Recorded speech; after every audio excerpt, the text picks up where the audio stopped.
दाइ प्र्याङ्क हो के दाइ मोबाइल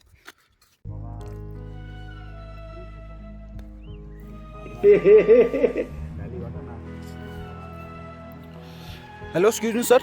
हेलो हेलो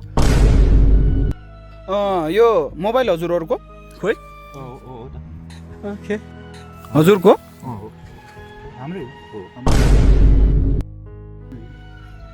होइन सर मेरो पनि मोबाइल हराएको छ कि खोइ एकछिन हेर्न मिल्छ खोइ दिनु न किन हेर्न मिल्दैन? ल अर्काको मोबाइल हेर्न खोज्दैछ यार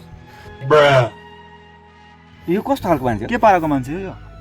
होइन मेरो मोबाइल पनि भर्खर यो त हराएको छ मेरो पनि यस्तै हो के मेरो पनि रेडमीको फोन हो दाइको मोबाइल क्या मेरो दाइको मोबाइल अघि यहीँ राखेको गर्नु खोज्दैछ यसले यार ओके होइन दाइ त्यसो नभन्न मेरो मोबाइल हराएको छ कि खोइ देखाउन न लक खोलेर देखाउनु त खोइ लक खोलेर भल्ला बढी गर्ने भने जबरजस्ती गर्ने होइन भाइ तो साला बहुत नीच आदमी रहे भन्दैछ है आफ्नो मोबाइल हो हामी भन्छ रहेछौँ ल खोइ लक एकचोटि लक खोलेर देखाउनु न म जान्छु कि यार। मलाई लक खोलेर देखाउनु म जान्छु हामी देखाउँदैन यस्तो यहाँ ओए हिँड